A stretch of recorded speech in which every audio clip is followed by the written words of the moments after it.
Bonjour et bienvenue les trouvailles de Claudine. Je me présente Claudine Delaunay, votre démonstratrice de projets créatifs. Aujourd'hui, je suis à ma 23e vidéo démonstration cadeau, c'est-à-dire je vous présente le projet et j'offre un cadeau, soit les projets déjà réalisés ou ce que je vais faire en démonstration. Je le mentionne à la fin de la vidéo, qu'est-ce que ce sera le cadeau ou les cadeaux. Alors aujourd'hui, on apprend à faire une carte, ça s'appelle en anglais Shaker's Card. Et puis ça, c'est un fin de fond de trousse que je ne sais même pas de kit que j'avais.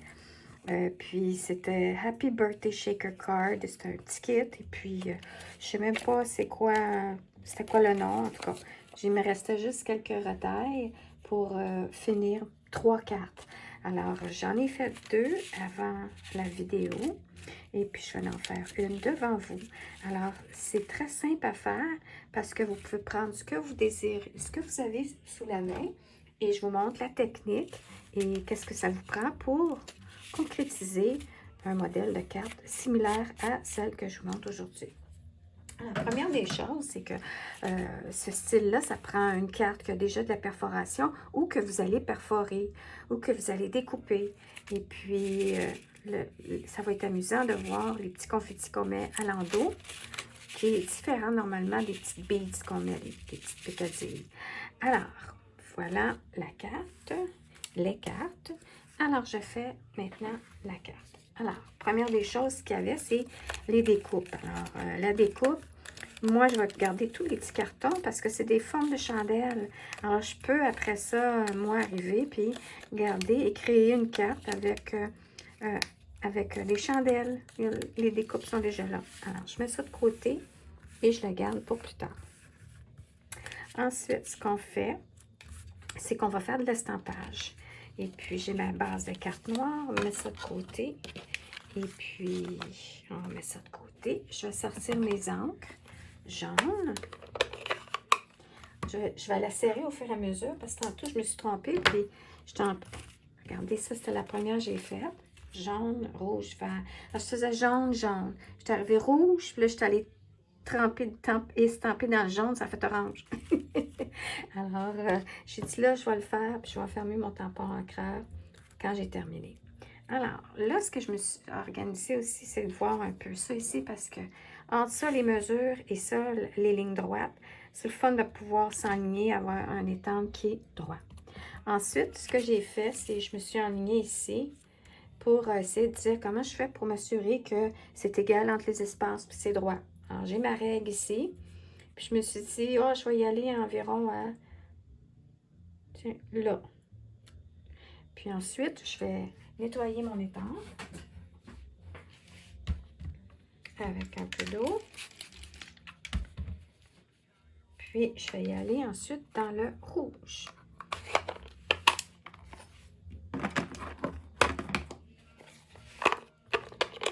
C'est le fun parce que ce concept-là, tantôt, quand je l'ai fait, c'est comme je les faisais 2 en même temps. Fait que c'est le fun des fois de, si on aime le style. Et puis là, je vais dans le rouge. On peut en faire plusieurs en même temps, en série. Et puis ça, le joyeux, je l'ai pris d'un jeu d'étampe de Noël, parce que je me cherchais un beau joyeux. Et puis le joyeux Noël était tout ensemble dans l'étampe. Alors j'ai coupé le joyeux Noël. J'ai coupé le joyeux de Noël. On peut voir ici que, voilà. Alors ça aussi, c'est quelque chose qu'il ne faut pas hésiter de faire. Les étampes transparentes sont faciles à manipuler puis à couper si on veut, juste une partie. Et puis, on va terminer avec le vert.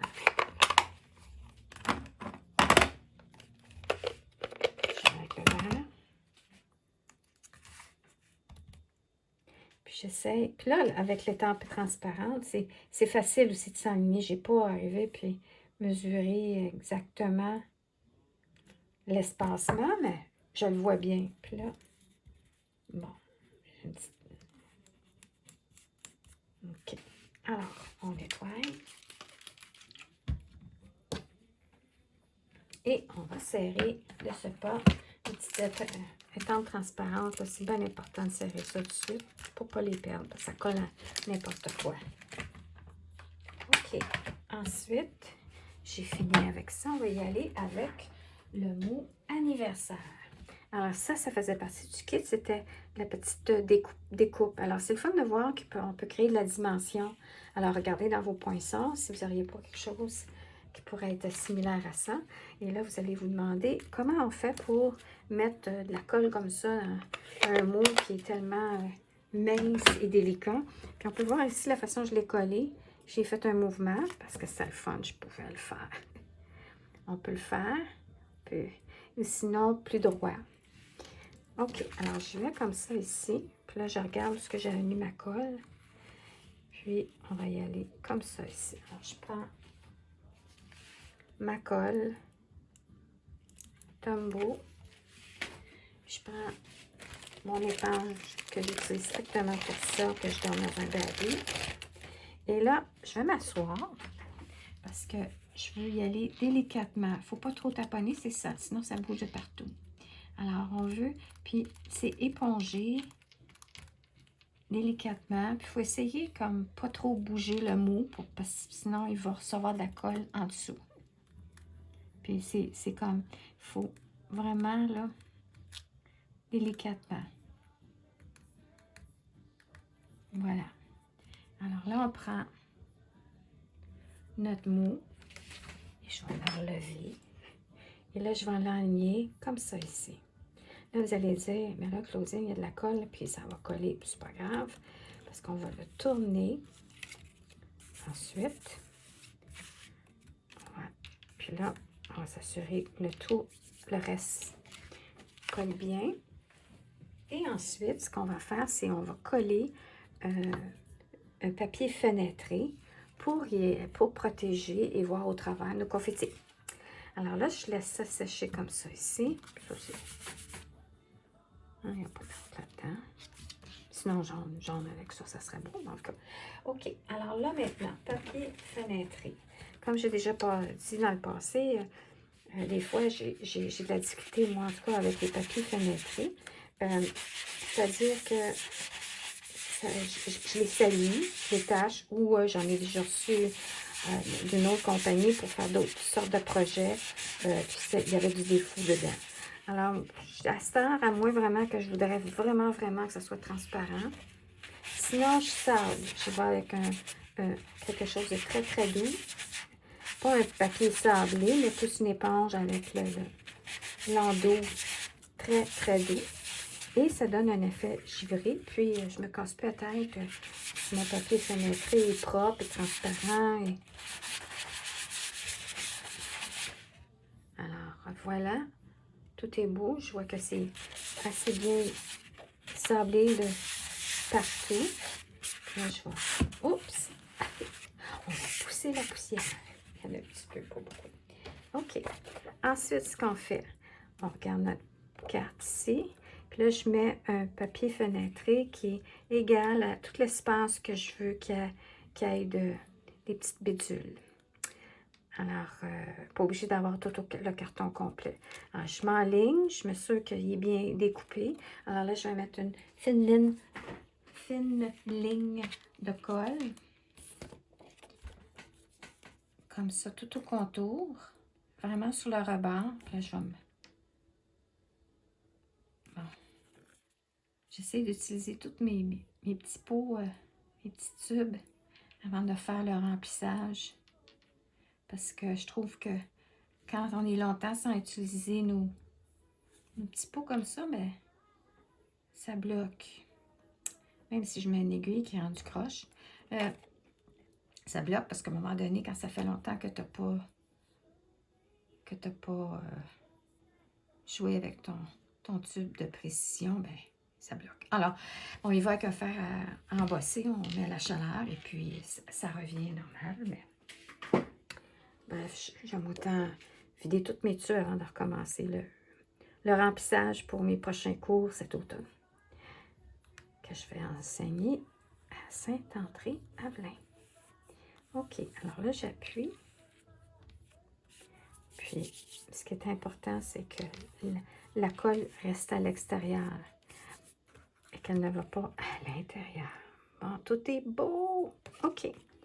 Alors, maintenant, le concept. Je vais essuyer ça ici. Le concept de la carte Shaker's Card. Je vais s'assurer. Je vais remettre mon aiguille croche, là. Puis je pense que je vais plier. Tiens, on va faire ça comme ça.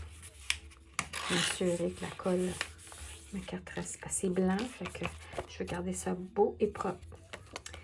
OK, alors là, on y va avec des bandes adhésives en mousse. Ça, c'est fait exprès, là, justement, pour des Shaker's Card. Et puis, ça, c'est un pin-up en vent. Ça fait un bon bout de temps. Puis, c'est un bon produit. J'ai jamais eu de problème. OK, je vais enlever la colle dessus mes doigts.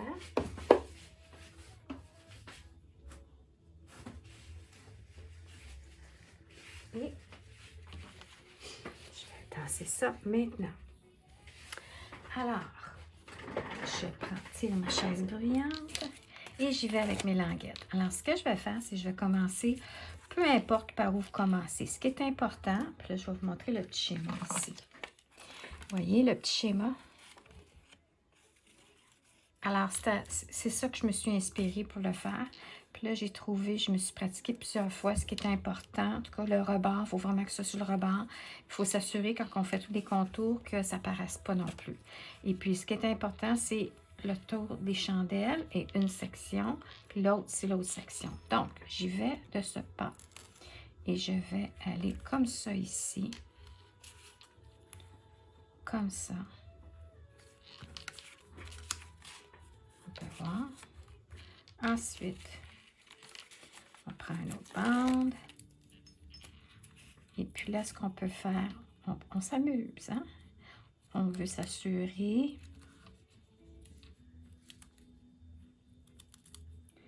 que les bandes n'apparaissent pas. Puis, on y va comme ça ici. Regarde. Ah, lui, essayer un peu croche. Comme ça. C'est correct? Oui, c'est correct. Ensuite, on continue. Puis là, ici, on peut voir que ça prend un petit morceau. Alors, on y va avec un petit morceau comme ça ici. Puis, il ne faut pas qu'il y ait d'espace. C'est ça qui est l'objectif. Pas d'espace. Puis que ça ne paraisse pas dans vos trous. Ensuite, on continue. Oups.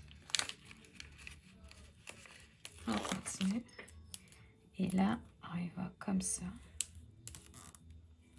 Puis là, ce qu'on veut faire, c'est qu'on veut être vraiment sur le bord de la carte. En tout cas, pour ce projet-là.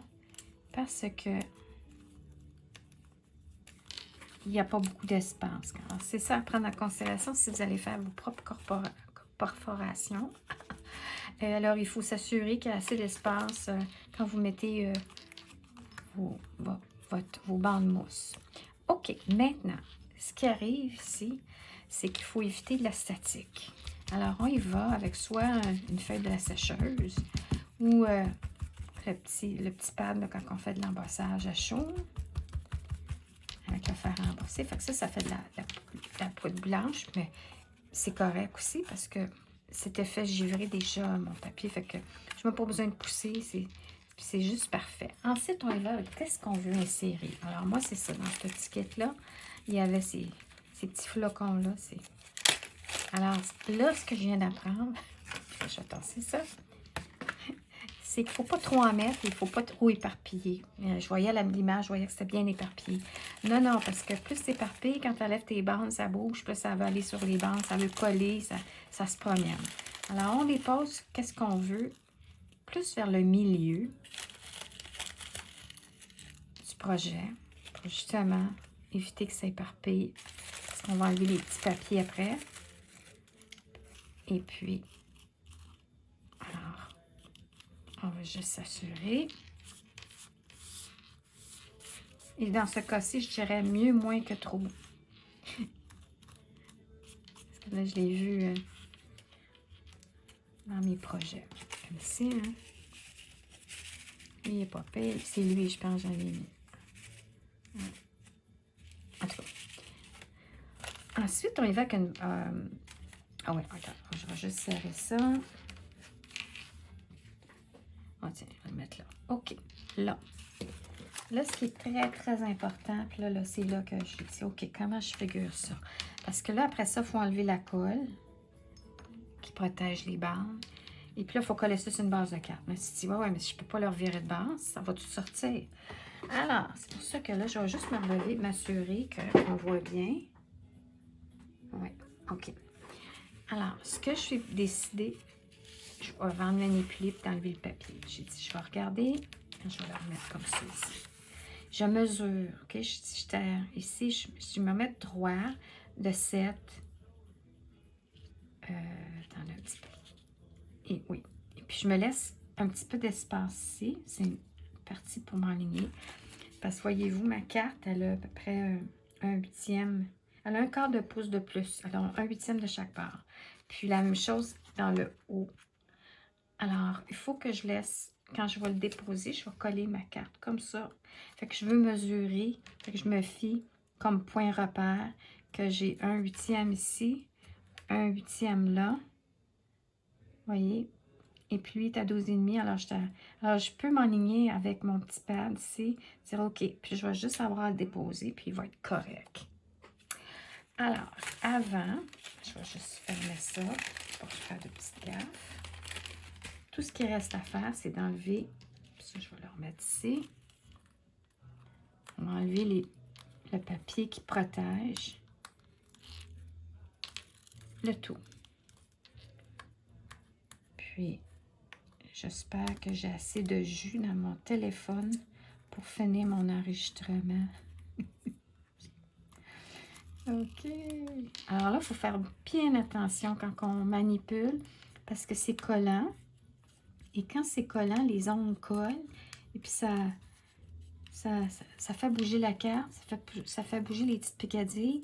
Puis là, les petites picadilles vont aller sur le collant. Oh! Alors, on ne veut pas ça.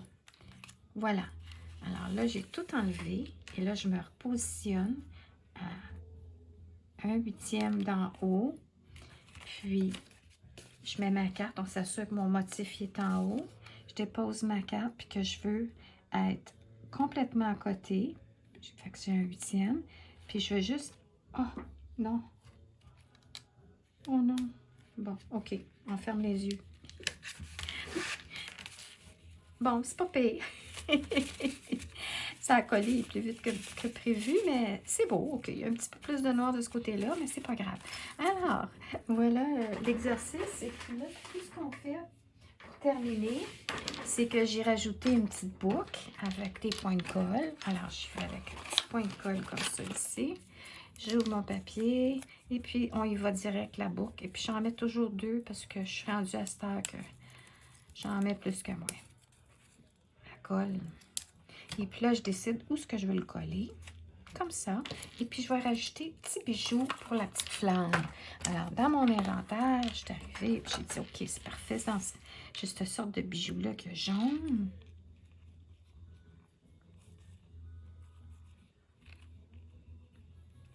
Jaune. Rouge et vert. Alors, si vous avez aimé mes projets d'aujourd'hui, j'offre mes 3 cartes en cadeau que vous pouvez recevoir par la poste si vous abonnez et ensuite que vous commentez et partagez si ça vous tente. Et puis, on se tient au courant. Vous pouvez commenter. Et puis, si vous commentez pour recevoir le cadeau, vous me dites qu'est-ce que vous aimeriez. Et puis, de toute façon, les 3 sont pareils. Il y en a une qui est un petit peu plus orangée, mais sinon, sont les 3 pareils. Puis, je vais les mettre en photo. Alors, merci pour votre écoute. Je vous souhaite une excellente fin de journée et une super de belle soirée. Merci.